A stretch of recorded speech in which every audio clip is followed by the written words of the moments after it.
I'm Jaime Greene, the Solar Queen, and I am live outside soaking up the sun.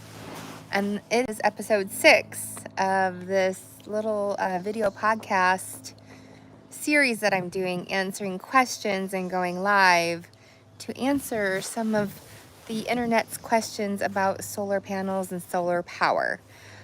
So today's question that I'm going to be answering is a question that not only gets asked on the internet, but also gets asked by a lot of homeowners that are thinking about solar.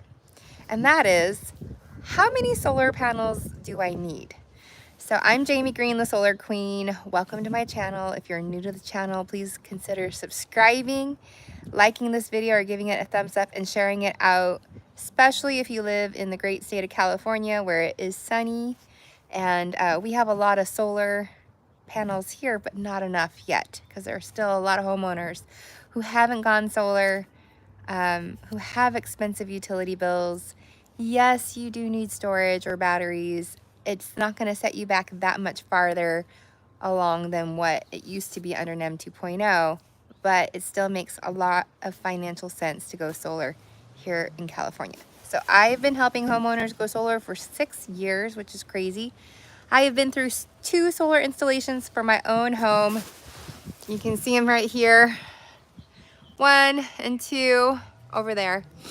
We also have a backup battery. We also drive an EV. We are very much powered by the sun here in our home.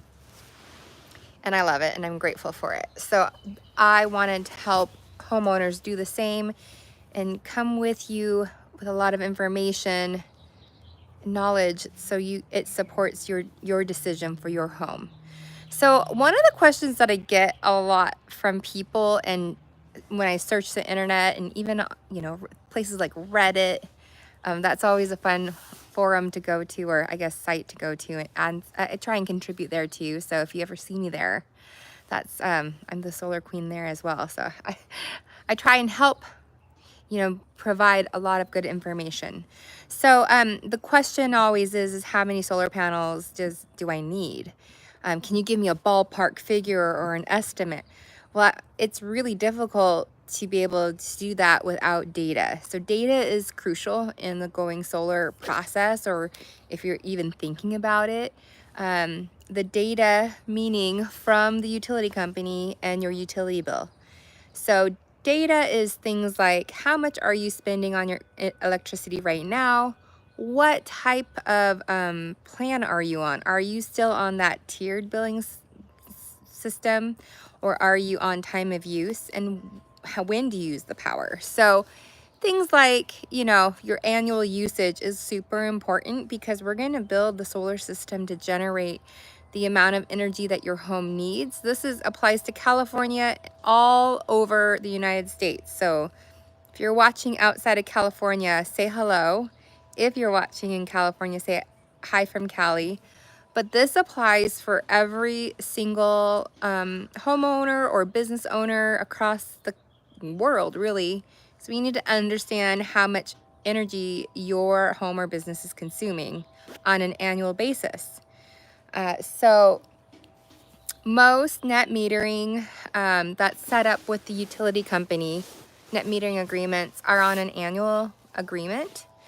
It just all depends on your utility and how they have those arrangements for, if they do net billing or if they roll over unused portions of energy generation over that you could use throughout the year and things like that. But most of the solar net metering is on an annual basis. And so that's why we do use like 12 months of data.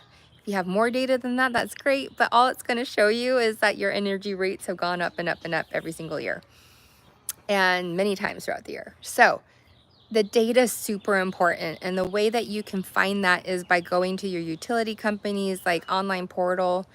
Some will offer green button data and you can download that data. I have a video about how to find and download your green button data specifically for PG&E, because I do help a lot of people in this utility. But it still should apply to you as a homeowner to be able to go and download your data. And it usually will be in your usage section or historic data, or you could even go and download the last 12 months of your utility bills if you don't have Greene button data available to you. And you can download all that information, and you should see on your utility bill each month how many kilowatt hours you have used. In some states and utilities, and for businesses, a lot of times, they will add in demand charges. So one residential utility company that I am aware of that adds in demand, so how much energy the home is demanding at one time, not consumption, but just demand, that is an additional cost in utilities like SRP, which is in the Phoenix area. So people in Arizona have learned, run their air conditioning early in the morning and get it as cold as possible, close up the doors and the windows and the blinds, and run the air conditioning to keep the house cool. And then they turn off the air conditioning at like around, I think it's 2 p.m. when the demand kicks in. And if you use it, then your demand charges will get very expensive. And that's on top of energy consumption. So thankfully that's not implemented here in California and in a lot of other states. But if you have demand charges and you want solar, that is, you know, I am not an Arizona expert, and so I have friends that I trust and would refer you out to over in the Arizona area. Hey Mike, how's it going? Mike is in Florida and he's helping homeowners in Florida go solar. So yes, so if you're interested in the Arizona market, let me know, or if you're interested in solar and you're in Arizona, let me know. Mr. Sunshine over there is awesome. I have 2 or 3 friends over there in Arizona that I'm happy to connect you with, and they're gonna do you right and set you up for the right amount of solar and the right net metering plan, like post utility rate plan once you get the solar installed on your rooftop. So the first thing to know how many solar panels you need is going to be directly related to how much energy you consume. So gather that information. I'm going to give you a website that's really, really helpful. It's called PV Watts. I use this oftentimes to understand, based on latitude or location, how much energy solar production per kilowatt of solar is going to be generated in a general like area, perfect south facing roof, no shading. Like I know in California, for most people, it's going to be 1800 kilowatt hours, perfect south facing. I would say 1600 to 1800 kilowatt hours per kilowatt of solar panels. So that just means that, say you use for a nice for the sake of easy math and because I'm live on my phone here on YouTube, let's say somebody uses 16,000 kilowatt hours and they live in Fresno, California, or along that latitude, and they're getting they can get 1,600 kilowatt hours for 1 kilowatt of solar for the entire year that's generated. So this home would need, if we do our math correctly, 10 kilowatts of solar panels. So let's not get kilowatts and kilowatt hours confused, because remember in episode 1 we talked about, you know, like how do solar panels work on the house, and we talked about the energy that's generated with solar panels. And the reason why I keep looking up is because I'm looking at my solar panels. The energy that's generated from the sun that goes through the solar cells and creates that energy. Like photovoltaic literally means energy from the sun. That's what photovoltaic means. That is DC power. So these solar panels, when we talk about the wattage of the solar panels, we're talking about, so I have, 425 watt panels on my house. 425 plus 425 is 850 watts. If I added another solar panel, that then is, what is that? 1,275 watts, so 1.25 kilowatt of solar panels. Those I know, just based off of that, just quickly doing the math, it's going to generate, well, let's say 1,600 kilowatt hours, and then another 400 kilowatt hours for just 1 year. So if I had 2.5 or 3 solar panels. So what is that? That's 1,600, 2,000 kilowatt hours. And what if I only use 10,000 kilowatt hours? Then I would need 5 times that. So 15 solar panels of 425 watt panels. That's how many I would need to be able to generate throughout the entire year, 10,000 kilowatt hours. So then if we need another 6, anyways, that's the math. You need to know what the wattage of the solar panels are on your roof, or what the solar consultant or solar company has available for you, because it's going to determine how many solar panels you have. There are solar panels on rooftops that are 15 years old, and those are 200 watt solar panels, and they have like 40 of them on there. So it's all, relative to the wattage of the solar panels and how many kilowatt hours you use in a year, and then your location to the sun and the roof direction. Like your roof, how is it in relation to the sun? We are southwest facing our backyard, so it makes sense to put the panels on the southwest and not on the street facing, which is northeast. Sorry, there's like a parade of dogs over there, and the fire engine just went by, and they're howling at it. Okay, so the legend goes, that's a really fun handle. My house is paid off, but if I can get a solar panel attached to my house, can they put a lien on the house if I can't pay for any reason? It depends on how you are paying for the solar system. I talked about this, I think, 2 episodes ago. Whether or not it's better to lease. So go check out episode 4, talking about whether you should lease or purchase a solar system. If you purchase the solar system and you are paying cash, no one's going to put a lien on your house. So you could get a mechanic's lien if you don't pay the installer. The mechanic lien can take into effect. So you don't want that. And once everybody's paid. So subcontractors, a lot of times people can subcontract out the installation. They will put a mechanic's lien on the house if the installer doesn't pay that subcontractor. So just be aware of that. If you finance a solar system through an approved finance partner with the installer, they are putting a lien, a UCC-1 lien against the equipment. So if you don't pay off the equipment, or if you miss a solar payment, they're going to come take the equipment, not your home. The only way that, 2 ways that I'm aware of that a lien could be put against a home itself, is if you take out PACE funding.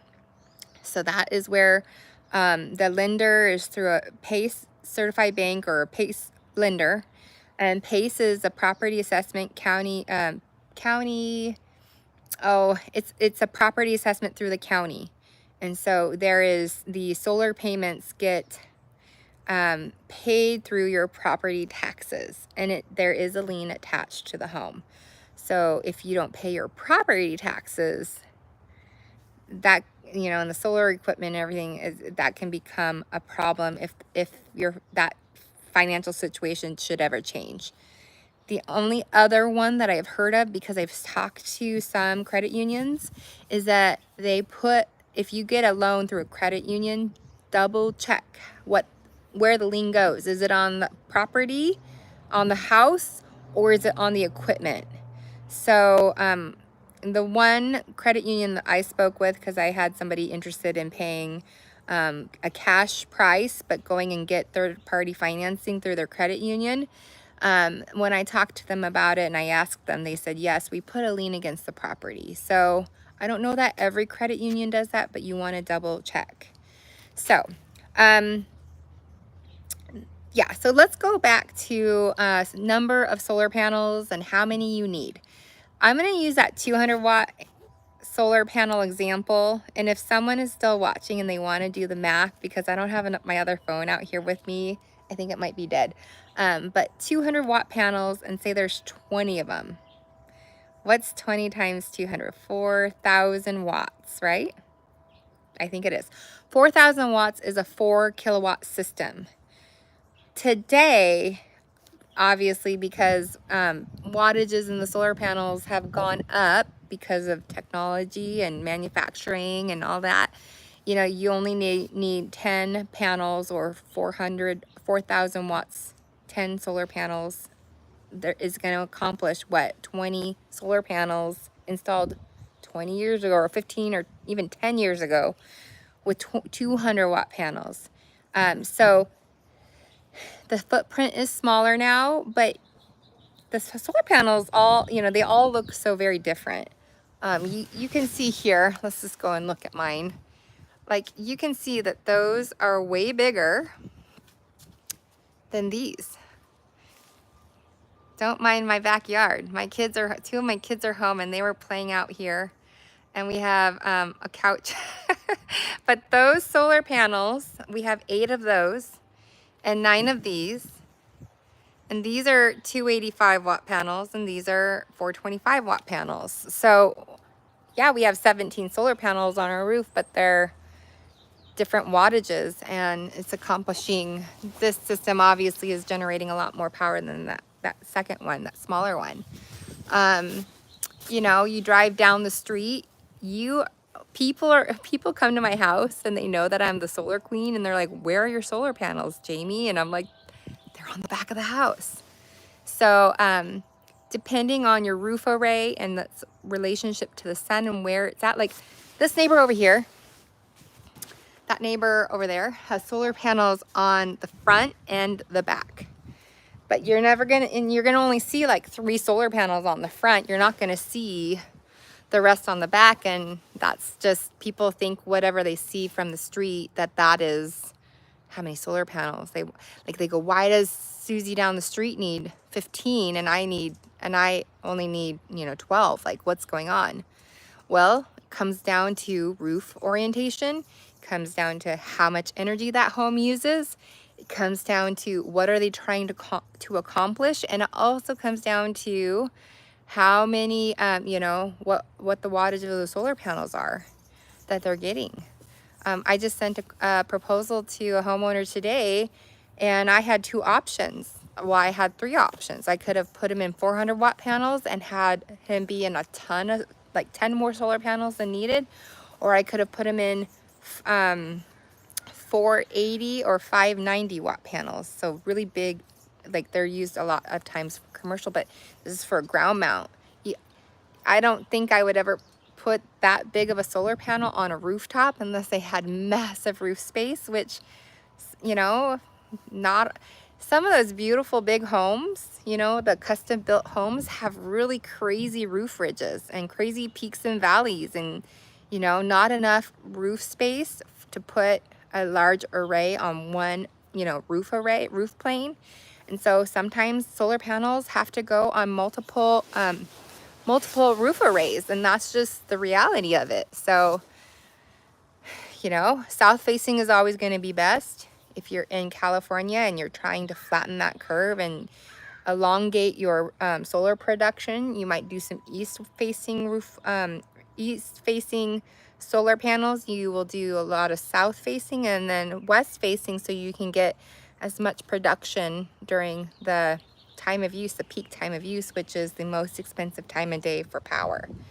And so if you're home, if you're working and you come home at 4 o'clock and all the kids are coming home from school and everyone's home working, or not working, but coming home from work and school and turning on the lights and cooking and doing all those things, then you are using more power at nighttime during the most expensive time of day, and that's when you're gonna need to know how much you're using, especially with California, because now you need storage. So firstly, for Californians, you need enough solar to cover your usage or consumption for the year. And then we're probably gonna add about 20 to 30% more. You can only go up to 150% offset, but you don't wanna size it too big because you're only gonna get pennies back for overproduction, and that's on an annual basis. But why we want to size it a little bit bigger with storage is because our production curve drops off so significantly in the wintertime. This is, in the farther north you go, it's even worse. So places like Washington, Idaho, Oregon, Montana, all, the Dakotas, Minnesota, all going across latitudely. Yeah, I've seen in like places like Washington, like where I grew up, I giggle because firstly, they have a lot of trees. Secondly, they don't have as much, they have shorter days in the summer and the winter time. Thirdly, because they use so much energy, and because they're so far north, and because they make about 1,000 to 1,100 kilowatt hours for every kilowatt of solar. If they're using 26,000 kilowatt hours, they need 24 to 26 kilowatts of solar. Like, it all just really depends. And so I quoted my aunt and uncle for that, and it was like, they didn't have enough roof space. They wouldn't have been able, and they pay such cheap, their energy is like 9 cents a kilowatt hour. It might be 11, and my uncle's probably freaking out now because he used to work for Tacoma Public Utilities and everything. But the thing is, the farther north you go latitude-wise, the bigger the solar systems you're going to need. And then the other thing that challenges with northern states, your roof pitches get steeper because you have snow that you might have to be dealing with. So, so you're going to have larger solar systems. You are going to need to put them as much on the south as you can, because if you go north, you're not going to get, you don't want to go north. Your production will fall off like crazy, especially in the wintertime. And so, it just depends where you live, what latitude you're at, how many kilowatt hours can be generated based on every kilowatt of solar. Yeah, and then positioning. Where can they go on your rooftop? Do you have shading? Like that tree right there, they have solar panels on the back of the roof. I can guarantee you that it's getting shaded at certain parts of the year heavily, but that's why they have their east facing. They're not the best oriented house, but what has to happen then is they have to get more solar panels than if they had a non-shaded south facing roof plane. So, and that's what happens like when you go farther north. You just, or if you live in a place where you can't go street facing because your HOA prohibits you to do that, then you have to go to the other side of the roof, and that might be on the north side. So there's some factors in there, and thankfully there is technology that models this for you, especially when you get a solar proposal done. It's going to model how many kilowatt hours this solar design is going to generate for your home based on your consumption. So if you're interested in that solar quote or proposal, you can go to my website, JamieGreeneTheSolarQueen.com, and fill it out and set up an appointment with me to discuss solar for your home, and then be able to get an actual proposal so you know how many solar panels you would need to generate all the energy that you need for your home. We're going to oversize it if you're in California, to bump up production in the wintertime to reduce your net billing in the wintertime. And I'm talking November, December, January, February. And then we're going to size you for storage based on when you use the power, how much power you use during from peak time of day until the sun coming up the next day. So that is it. I hope that this was a helpful live stream about answering the question, how many panels you need, and helps you solve that mystery as you're driving down the street and you're looking at all your neighbors and you're going, well, why does John have only 8 and you know, Sherry has 20 on her roof, and, you know, Dave has 6. Like, I don't get it. Why do I need 15? Or, you know, that helps hopefully answer that question for you guys. So, all right, I'm going to get going. I will see you guys tomorrow in the live stream. Go check out those other videos about how to find your data. I'll put the links in the videos. I'll go back and add them. And we'll see you guys in the next video. Take care. Bye.